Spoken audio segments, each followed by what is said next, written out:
very differently about the how Swami links this to bhajan singing is mind blowing. Swami, we will come to know. I will not tell the subject. We will come to know at the end. Once, these are all shared by students, authenticated. Okay, I'm just not naming the students. Pandit Shivkumar Sharma, we all know, a very, very renowned musician. After one concert, Swami asks him, for rendering singing like this, how many hours practice you require? It's going to be mind blowing. What Swami is going to drive a lesson for us is going to be mind blowing, really. He says minimum 6 hours per day. Minimum 6 hours abhyas is required for reaching up to this level. Then Swami looks at him and says, my students don't have that much time. Yeah, Swami, I understand. The way their routines and then the morning darshan, evening pakka, evening darshan, bhajan, all the things, it is impossible for them. Then you tell me how my students are singing. Swami, we know no words for your students. How they sing is something phenomenal. Then Swami says, you know something? What is the secret of my students singing like this? No one in the world would have expected this lesson from Swami. Swami says, they all have good character. They all have good character. They all have purity in their heart. And with that purity, when the bhajan flows, it comes out so well. How Swami links character into bhajan singing. Adding to this, there is one student who was adamant, like I was, like most of us Sai devotees, Sai students. He told Swami, first of all, I don't want to marry.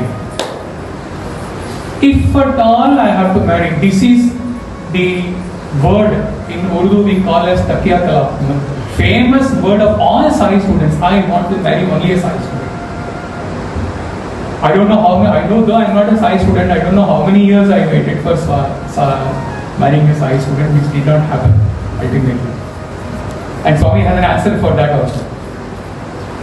First of all, I don't want to marry at all. If at all I have to marry, Swami ensure that I marry only a Sai student. Preferably very good singer. Otherwise, at least a Sai student. I don't want anyone else in my life. Swami is spiritual.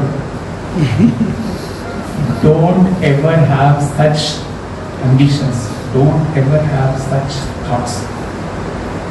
Just wish one thing. The one who you are going to marry has to have a good character. She has to have a good character, that's all. Her goodness will attract her to my godliness. And whether she accepts me, she comes to Sai or not, believe me, your life will be wonderful. Don't have this dream and all that you should marry only a Sai student. Most of the Sai students do not get like that, and initially itself life starts with a disappointment. No. It's a lesson for all those who are yet not married. Don't build up such ambitions. Please pray. That is also not in our hands. We never know about the character of anyone. Just pray to Swami that give me a husband or give me a wife with sterling character. Rest of the things are taken care themselves about the character. First lesson. And about duty. Ravi Kumar shares this incident. He says that Ravi and all have grown. He has not named that singer. He has all grown up listening to that singer. Very famous singer. This at the time when Ravi was in school days. Initially he was in Ooty and then he came to Parthi, I think 7th or 8th standard he came to Parthi. He says that singer is seated there. Fantastic singer. Beyond this thing, any description. Swami asks, how is your mother? He says, Swami, she is fine. How is your mother? Swami, she is okay. Tell me correctly, how is your mother doing? By the time he is confident, he has gone to the 0 level. Swami, she is not doing so well. Okay. Who is there to look after her? Swami, nobody. So you think that as a Sai devotee, you will leave your mother alone to suffer with poor health, and you will come here just because you are bestowed with a very superb voice. You will come here, you will sing fantastic songs, and you think that Swami will be happy. What makes you think like? And Ravi says, needless to say, all the students were in tears, and that singer though gone. His tears limitless. Swami teaches us that this is all very wrong ideas which Sai devotees carry, that somewhere Swami would have, what we do is that we devotees, we are all very intelligent, we are all very shrewd. We search for Swami's quotations to suit our ideas. Whether it is service, or whether it is singing, or whether it is what, we search. Swami would have told so many things, but we search and we arrive at some quotation which Swami would have told some people, some gathering. Which gathering? What are those type of people? We don't know. We will pick up that, and Swami has said that you take care of my service, I will take care of you. It appeals to us, so we pick up that and we say, go about announcing that Swami has told. So I am leaving my wife, I am leaving my husband, I am leaving everything, I am going on duty. No. Nothing like that. Nothing like that. Swami says he has given 3 D's to us: duty, discipline, devotion. And Swami is very particular that only if the 2 earlier D's, duty and discipline, you are perfect, then your devotion will carry yourself to me. Your devotion will reach to me. If you are failing in any one of the 2, duty or discipline, your devotion is not going to reach me. Okay. First, we have to take care of those whom we are at home, who need our service. Swami will be too happy with that. And then, Swami has prescribed 4 hours of this thing, involvement in the Sai organization, the code of conduct. If after serving your people, if after doing all the duties, truthfully, if you are able to devote 4 hours for in the Sai organization, fantastic. Otherwise, your duty at home has reached Swami, and Swami will respond to you. Duty first, discipline second, devotion will flow automatically. Important points all given by Swami. Nothing, no, not a word added by me. then coming to bhava. Now we finished with character, we finished with duty, now we are coming to bhava. These both incidents are given by Ravi. One Anuj Jhot's famous song, Ranjini would have heard for sure, जग में सुंदर है दो नाम, चाहे कृष्ण कहो या Ram. It's a beautiful bhajan, beautifully sung by Anuj Jhot. And there is sort of a competition, and he sings and Swami is there, and Ravi gets the award for that. And Swami calls him and says, what did you sing? Repeat those lines again. जग में सुंदर है. It goes like, जग में सुंदर है दो नाम, चाहे कृष्ण कहो या Ram. Like that it goes. So he says, these two words which you have told, Ram, Krishna, they are your biggest rewards. More than all possible rewards you can get in your life.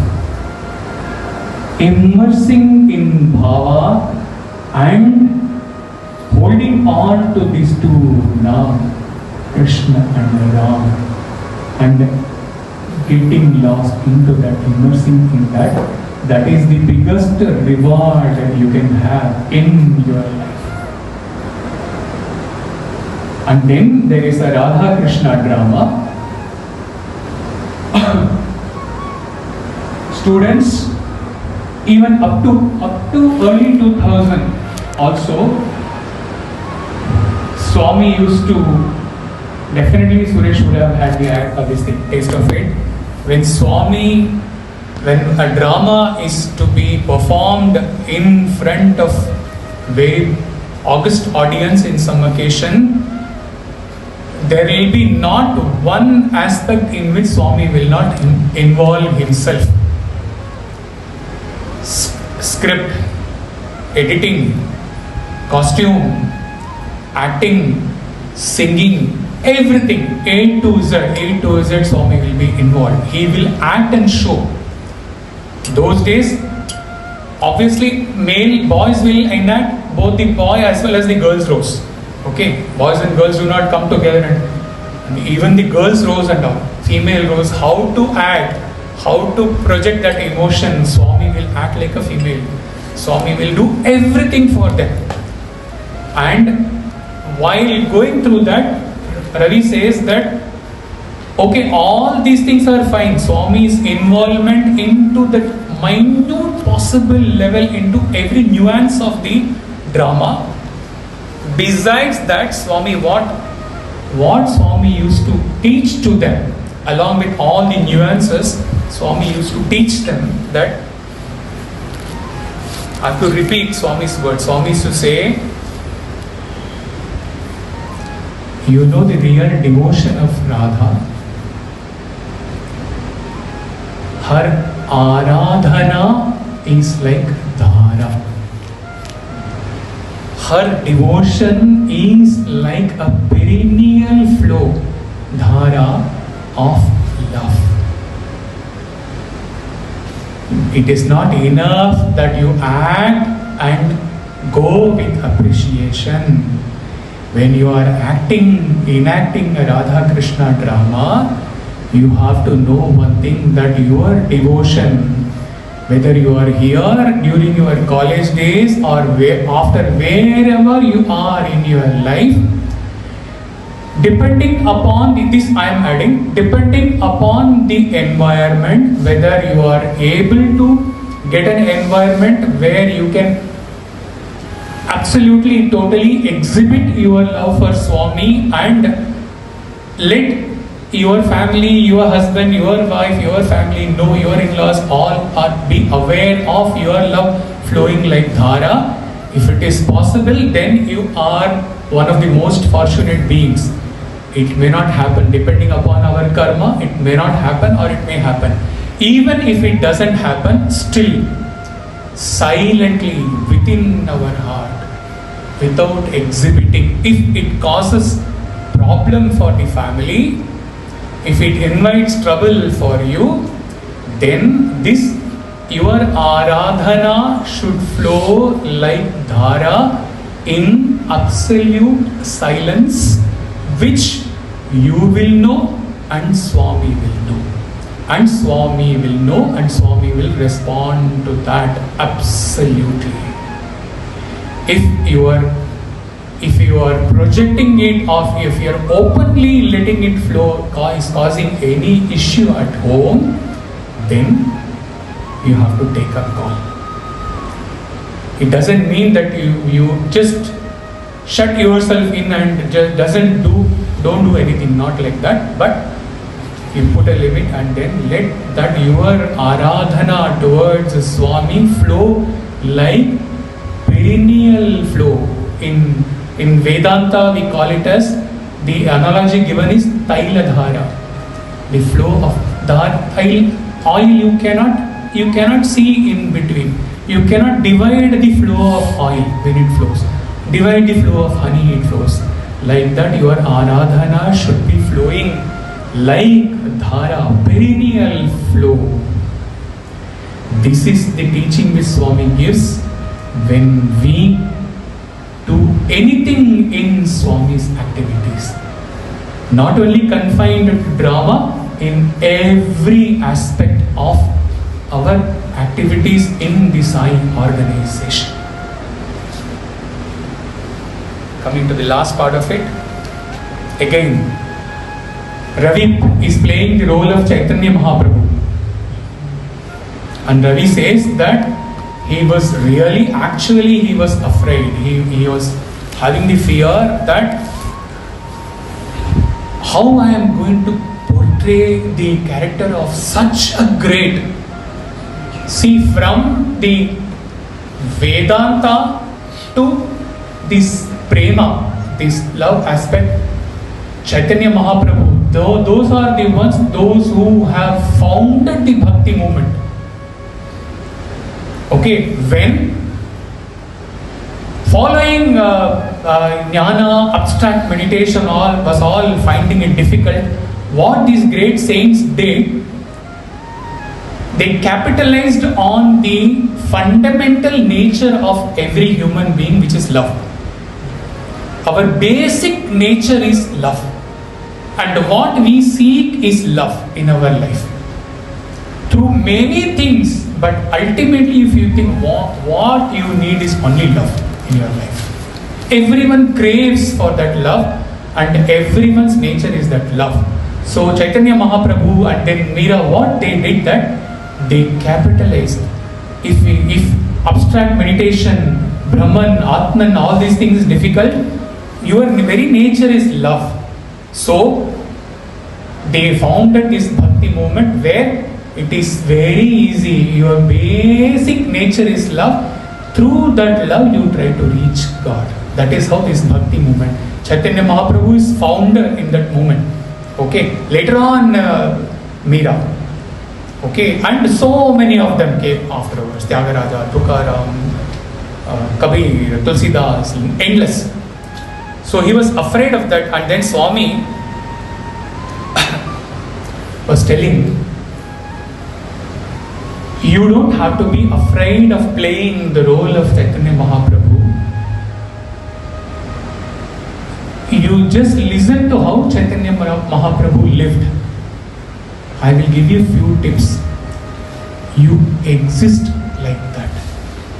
The role and the character of Chaitanya Mahaprabhu will flow even without your deliberating on that. It will automatically flow. And Swami goes on to gives couple of tips on Chaitanya Mahaprabhu. He says, and in those times,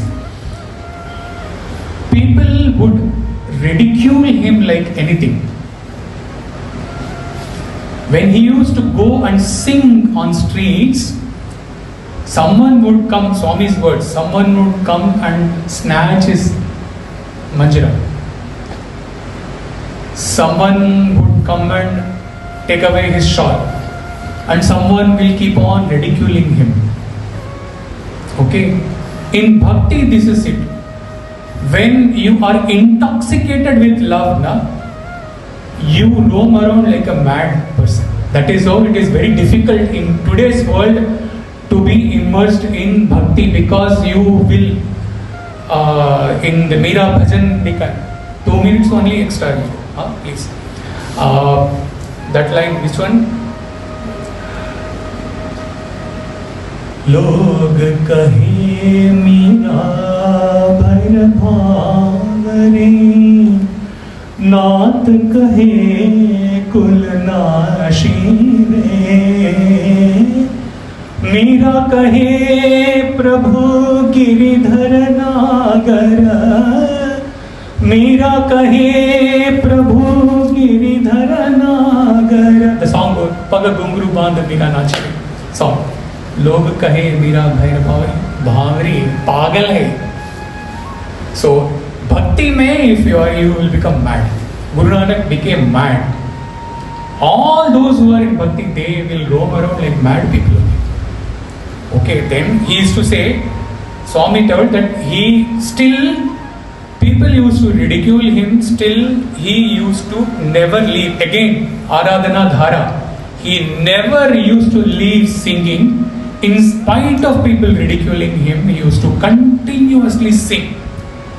And Swami quotes here, tells Ravi that we know that shloka, that where Narada says that wherever devotees sing, I install myself there. What Swami has told, in the whole line, we catch the singing, we catch the Swami installing there. Swami told, what is most important is that devotee. You have to be a real devotee, you have to be a real bhakta. Swami installing comes later. Okay, all those things will follow. You have to be a real bhakta. That means you have to be a real Chaitanya Mahaprabhu. You have to be a real Meera. In the whole line, wherever my bhaktas sing, I install my, you have to be qualified to become a true bhakta. Okay? If you are a true bhakta, Swami's lines, filled with love and sing here, I am adding to this. Countless experiences I have had, I cannot share everything. If you sing, you become a Meera. If you become Chaitanya Mahaprabhu, you become Radha, you become Tyagaraja, you sing with that bhava in this sanctum sanctorum Sai Sadan, Swami need not show up in physical form. Granted, signed, sealed, delivered. If one day, if you lose yourself, you don't know about, after you start your bhajan, you are lost count of the Shruti. Of course, before that you have to practice 100 times. Once you start your bhajan, you are not bothered about the Shruti, you are not bothered about the beat, you are not bothered about the followers, you are not bothered, aware of how you are singing. You are lost, you are immersed in Swami. 100% you can feel Swami's divine presence within your heart that day. 100 times, 200 times, 300 times I have experienced. I am telling you, you have to lose yourself. Let one day your bhajan may go kharab. What is there? Okay, people like Lata Mangeshkar and Bhimsen Joshi's songs have gone kharab one day or the other. Let in your process of immersing in devotion, of course, if you have practiced enough, there is not even 1% chance that your bhajan will go kharab on that day. But if you have immersed yourself to that extent, if 1 or 2 lines have gone here and there, don't bother. You, first of all, you will not even realize that. If someone comes and says also, it's okay. To immerse with Bhagwan and to be with Him is the goal. All other things, we get lost into the Shruti, we get lost into the tabla, let's get lost into the rhythm, get lost into our fantastic way of rendering our bhajan to gain a slow appreciation. When we walk out outside, one person we look out like the hero looks out for the heroine in the movie somewhere. We look out for someone to come and Satyaji, aaj to I got my day. No need for that. Even if that comes, when you say that all Swami's grace, 101% you should feel that it is Swami's grace. Just don't say it is Swami's grace that it has sample. But what is more important is to get immersed into bhajan. I leave you with one last line of Hari Subramaniam, which you have to catch. You have to catch for your remaining years of bhajan singing. One line of Hari Subramaniam. What he has told, brothers and sisters, every day, every Thursday or every Sunday, when you walk into the bhajan hall, occupy the row, and before the mic comes to you, you have to think that this is my last bhajan I am singing. This is the last day in my life. After I sing this bhajan, I am going to die. If this is the feeling that after singing this bhajan I am going to die, then how you will sing to Swami? What bhava will come? This is one opportunity to get connected to Swami. Perhaps this is one opportunity to gain liberation, moksha. Because I am going to die. I will not be alive tomorrow to strive for moksha. If moksha has to happen, it has to happen in this bhajan. Then how that bhajan will be? I will sing this bhajan, then I will die. That has to be. We have to take this lesson every single. Singing is just not bhajan singing. Where Santananji was there, Sunilji was there, they were occupying sadhan, they went. Then myself, Geeta, we all came, then I went. Okay, and Geeta may also go. People will come, people will go. Sing, we will sing, we may go. Singing is not important. Immersing and merging with Bhagavan in each bhajan rendered by you is more important. Okay? I apologize profusely for taking 10 minutes, but this was most important which I had to drive home today.